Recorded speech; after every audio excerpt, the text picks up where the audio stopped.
मैं कमलेश मोहन आपका YouTube channel dream academy में आपका स्वागत करता हूं। आज मैं आप लोगों को एक महत्वपूर्ण ही वीडियो लेकर के आया हूं, जहां से लगभग आने वाले पेड एग्जाम में प्रश्न जरूर आएंगे। तो हम ये चाहते हैं कि आप लोग हमारे वीडियो को लाइक और सब्सक्राइब जरूर करें। तो आज हम देखते हैं सबसे पहले विसर्ग संधि। विसर्ग संधि, विसर्ग संधि किसे कहते हैं? विसर्ग के साथ स्वर या व्यंजन के मिलने से या मेल से जो विकार उत्पन्न होता है उसे हम विसर्ग संधि कहते हैं। जैसे दुस धन पाप, यह विसर्ग जो है शाम बदल जाएगा तो हो जाएगा दुष्पाप। तो अब हम देखते हैं विसर्ग संधि के क्या नियम है, कहाँ पर कैसे विसर्ग बदल करके क्या हो जाता है। कहीं पर विसर्ग रा होता है, कहीं पर मूर्धन्य सा होता है, कहीं पर आपका जो है वो बन जाता है। तो इस तरह से हम इसके कई नियम हैं, क्रम से एक एक नियम को देखते हैं विसर्ग कहाँ पर बदल कर क्या होता है। तो सबसे पहले हम चलते हैं नियम एक पर। नियम एक यह है, यदि विसर्ग के बाद चाछा,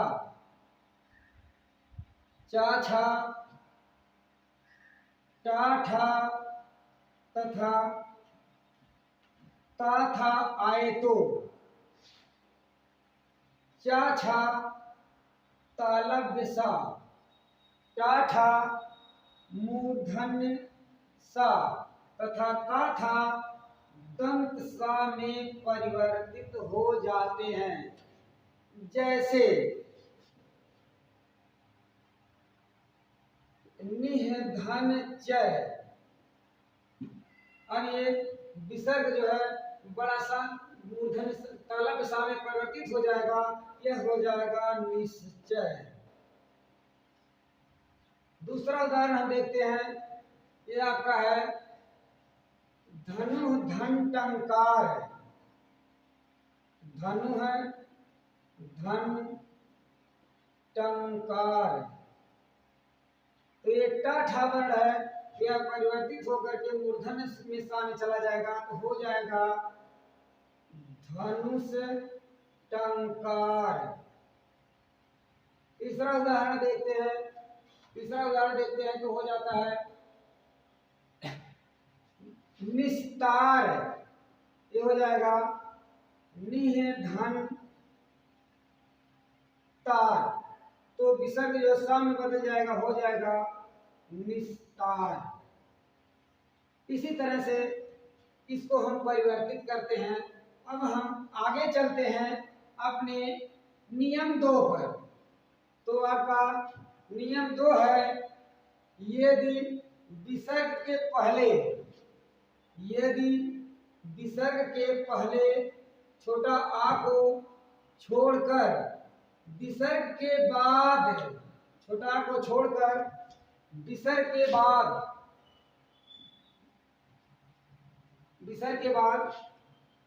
प फा क ख प फ आता है तो विसर्ग में कोई परिवर्तन नहीं होता है, विसर्ग जैसे के तैसे रह जाता है। जैसे प्रातः धन काल, ये बराबर हो जाएगा प्रातः काल। दूसरा उदाहरण देखते हैं, अंतः धन करण। अंतः धन करण, ये आपका हो जाएगा, कोई परिवर्तन नहीं हो जाएगा, हो जाएगा अंतः करण। फिर पुनः धन,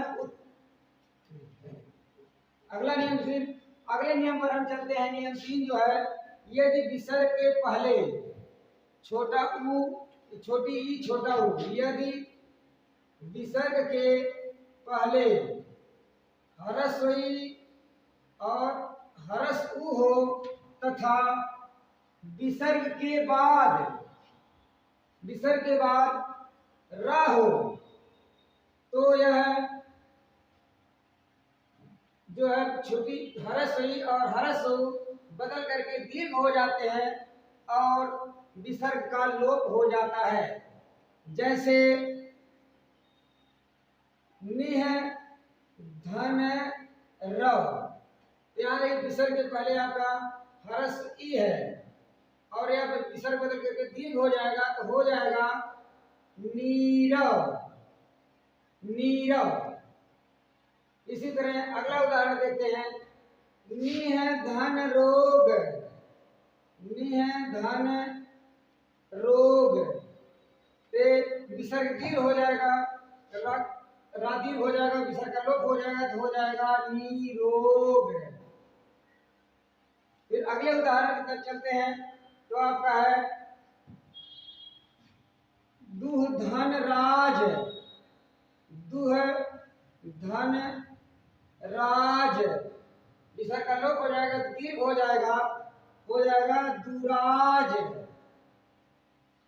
अब हम अगले नियम की तरफ बढ़ते हैं।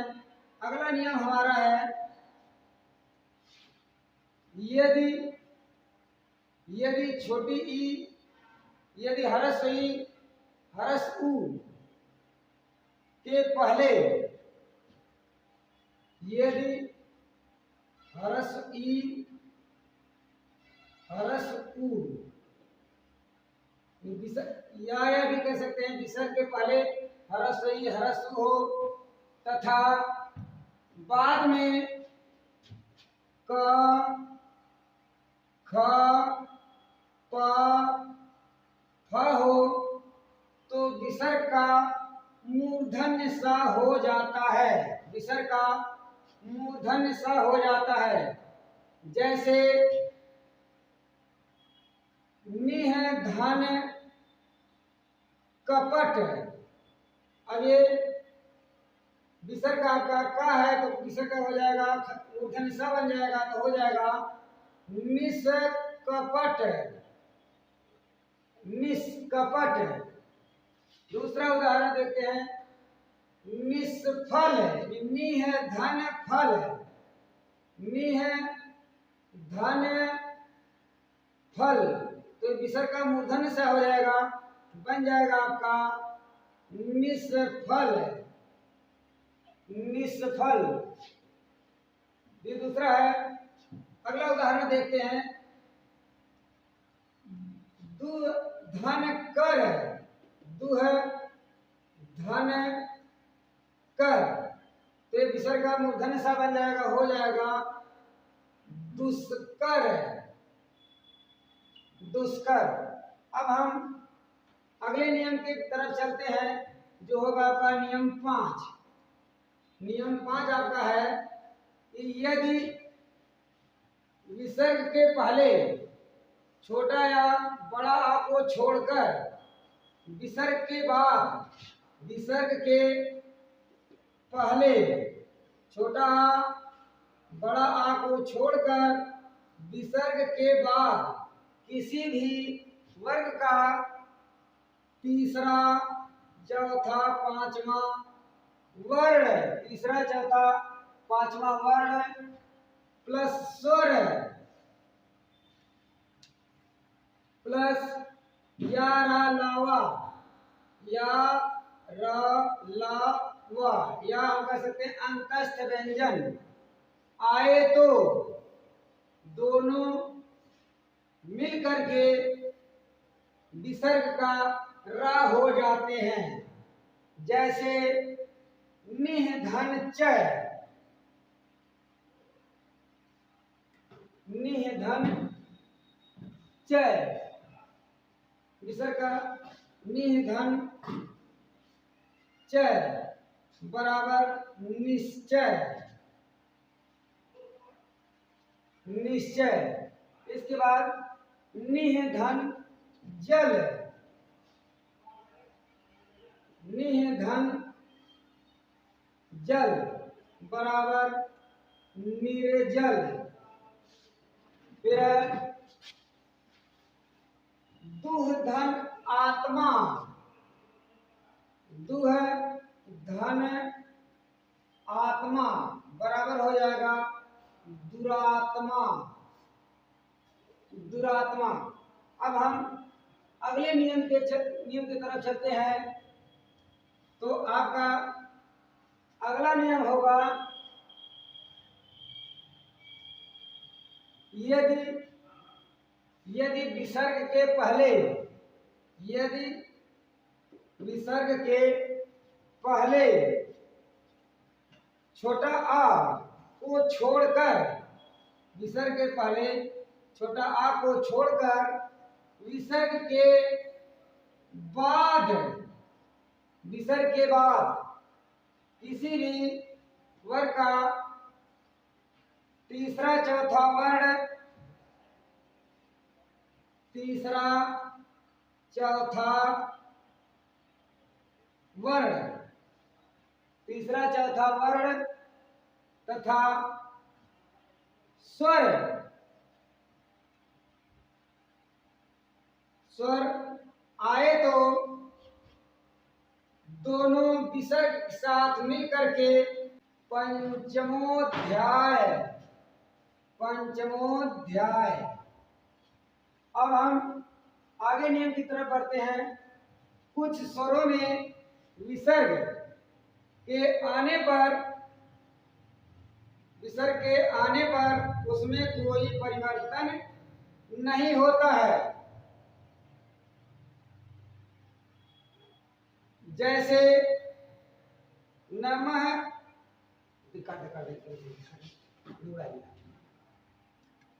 अगले नियम पर देखते हैं दोस्तों।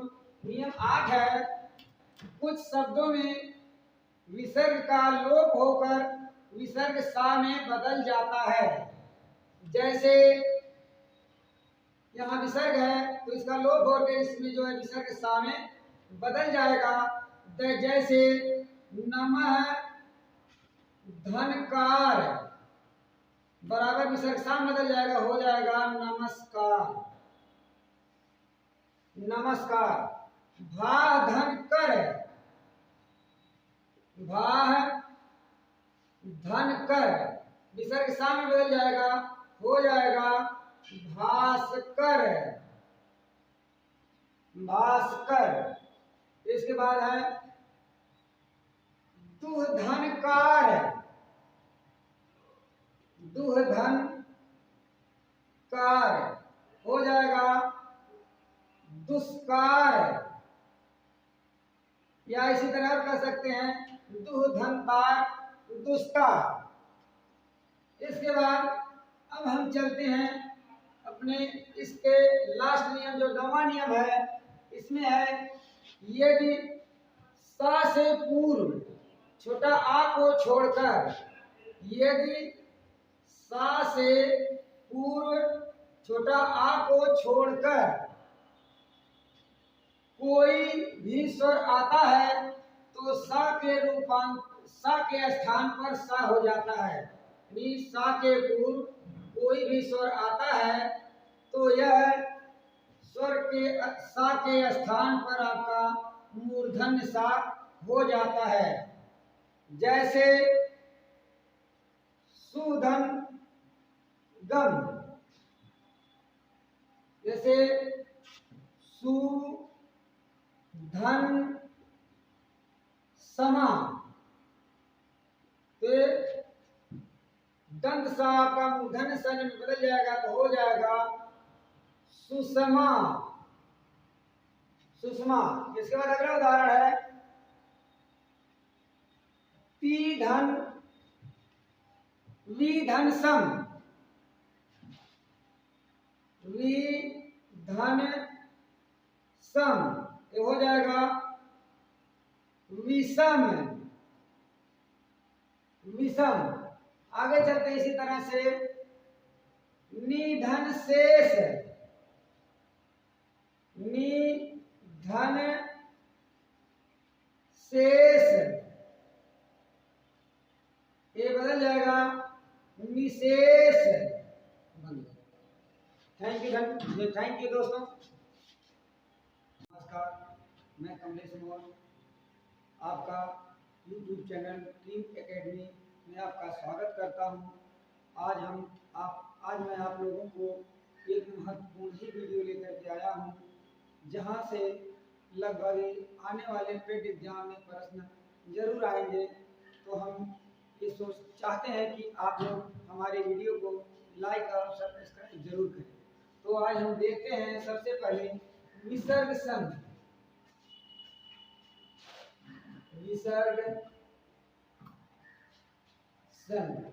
विसर्ग संधि किसे कहते हैं? विसर्ग के साथ स्वर या व्यंजन के मिलने से या मेल से जो विकार उत्पन्न होता है उसे हम विसर्ग संधि कहते हैं। जैसे दुस धन पाप, यह विसर्ग जो है साम बदल जाएगा तो हो जाएगा दुष्पाप।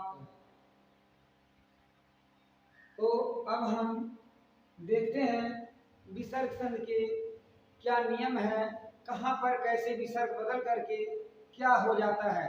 कहीं पर विसर्ग रा होता है, कहीं पर मूर्धन्य सा होता है, कहीं पर आपका जो है वो बन जाता है। तो इस तरह से हम इसके कई नियम हैं, क्रम से एक एक नियम को देखते हैं विसर्ग कहाँ पर बदल कर क्या होता है।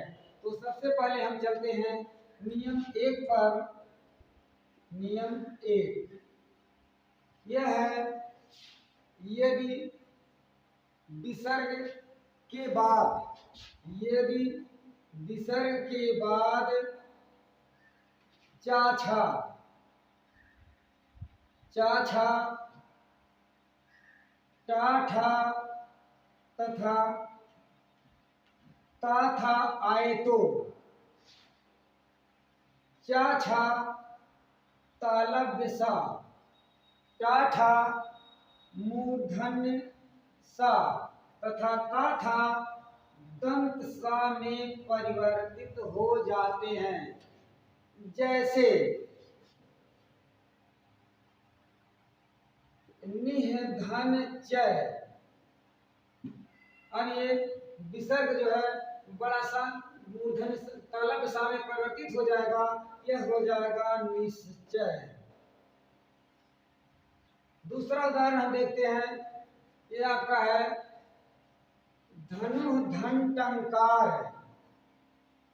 धनु है धन टंकार, तो ये टाठा वर्ण है, यह परिवर्तित होकर के मूर्धन्य में सा में चला जाएगा तो हो जाएगा धनुष टंकार। तीसरा उदाहरण देखते हैं तो हो जाता है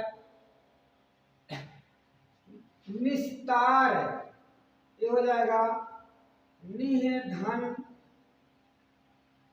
तार, तो विसर्ग जो सा में बदल जाएगा हो जाएगा निस्तार।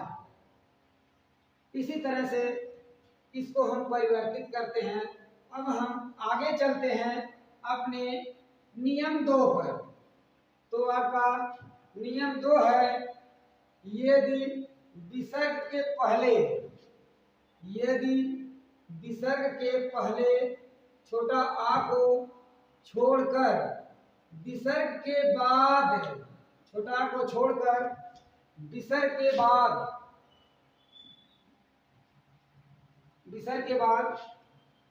प फा क ख प फ आता है तो विसर्ग में कोई परिवर्तन नहीं होता है, विसर्ग जैसे के तैसे रह जाता है। जैसे प्रातः धन काल, ये बराबर हो जाएगा प्रातः काल। दूसरा उदाहरण देखते हैं, अंतः धन करण। अंतः धन करण, ये आपका हो जाएगा, कोई परिवर्तन नहीं हो जाएगा अंतःकरण। फिर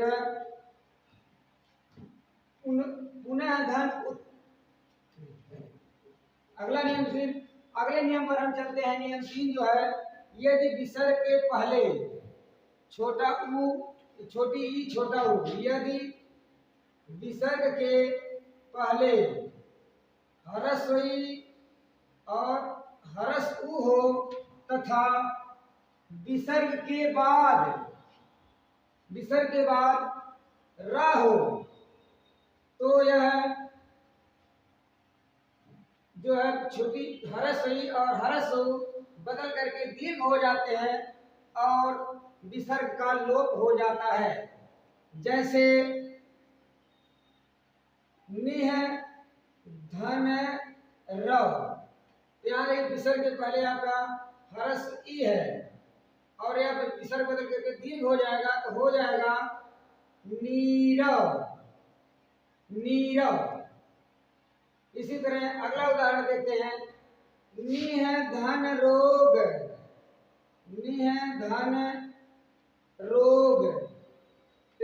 विसर्ग दीर्घ हो जाएगा, रादीर्घ हो जाएगा, विसर्ग का लोप हो जाएगा, तो हो जाएगा निरोग।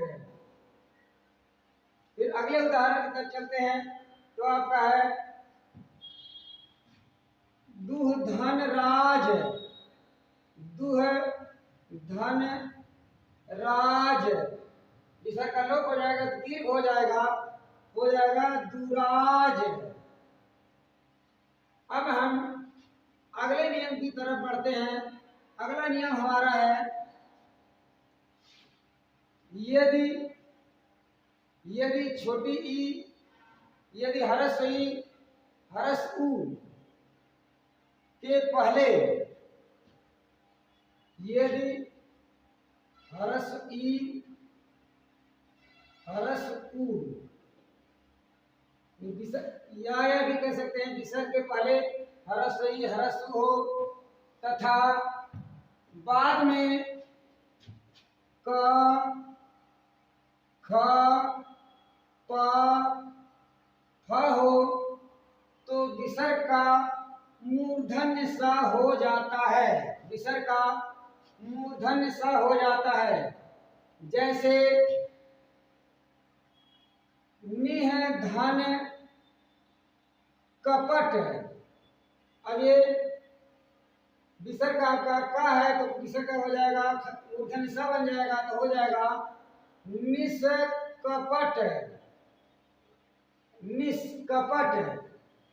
दूसरा उदाहरण देखते हैं, निष्फल, निह धन फल, निह धन फल, तो विसर्ग का मूर्धन्य सा हो जाएगा, बन जाएगा आपका निष्फल। ये दूसरा है। अगला उदाहरण देखते हैं, दुह धन कर,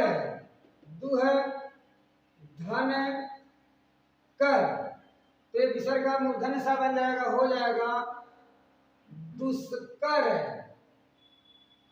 दुष्कर। अब हम अगले नियम की तरफ चलते हैं, जो होगा आपका नियम 5। नियम 5 आपका है कि यदि विसर्ग के पहले छोटा या बड़ा आ को छोड़कर विसर्ग के पहले छोटा आ बड़ा आ को छोड़कर विसर्ग के बाद किसी भी वर्ग का तीसरा चौथा पांचवा वर्ण प्लस स्वर प्लस या रा लावा या हम कह सकते हैं अंतस्थ व्यंजन आए, तो दोनों मिल करके विसर्ग का रा हो जाते हैं। जैसे निह धन च, निह धन चय, विसर्ग का निह धन चय बराबर निश्चय, निश्चय। इसके बाद निह धन जल, निह धन जल बराबर निर्जल। फिर दुह धन आत्मा, दुह धन आत्मा बराबर हो जाएगा दुरात्मा, दुरात्मा। अब हम अगले नियम की तरफ चलते हैं। तो आपका अगला नियम होगा,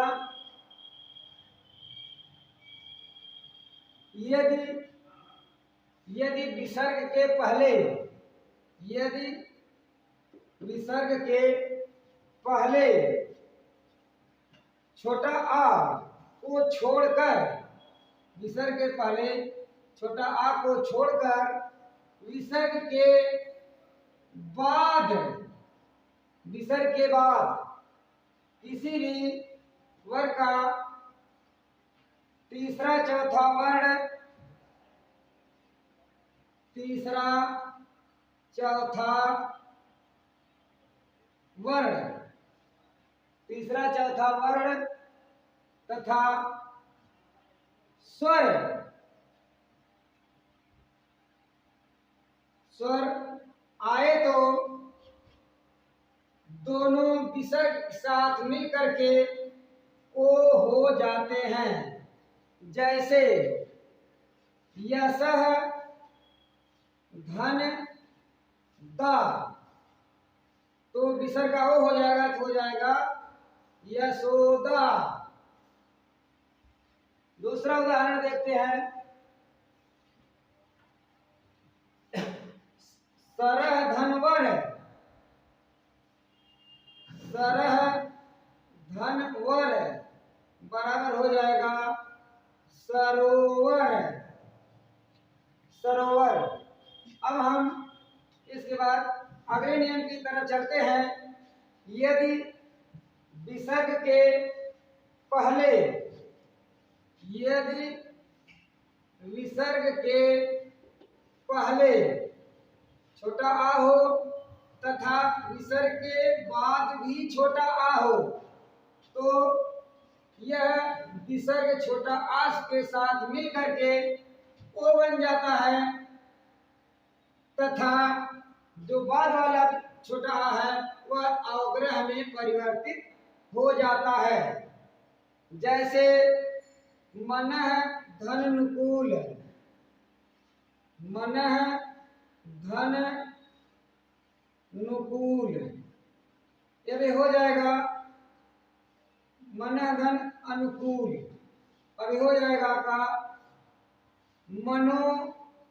मनोनुकूल, मनोनुकूल। इसी तरह से पंचम धन अध्याय, पंचमः धन अध्याय, ये विसर्ग का ओ बन जाएगा और इसका जो अवग्रह में हो जाएगा पंचमोध्याय, पंचमोध्याय। अब हम आगे नियम की तरफ बढ़ते हैं। कुछ स्वरों में विसर्ग के आने पर, विसर्ग के आने पर उसमें कोई परिवर्तन नहीं होता है। जैसे नमः,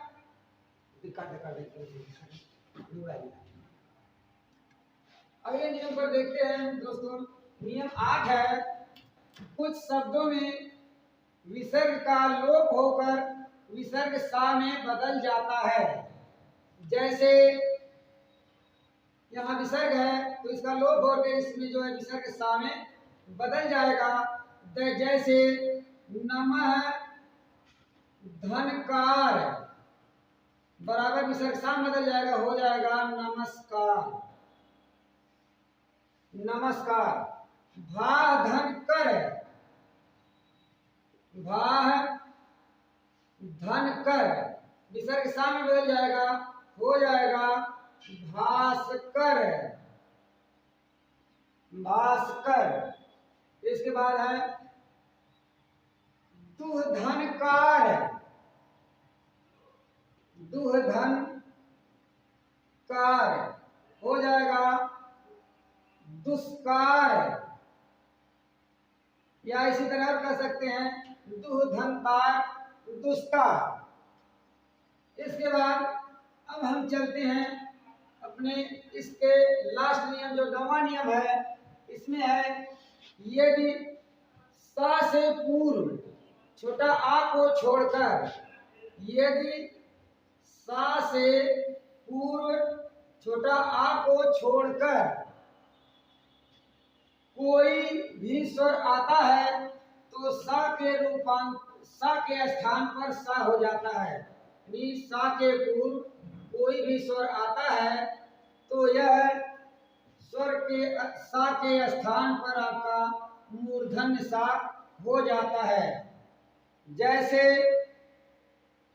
सुधन गम, जैसे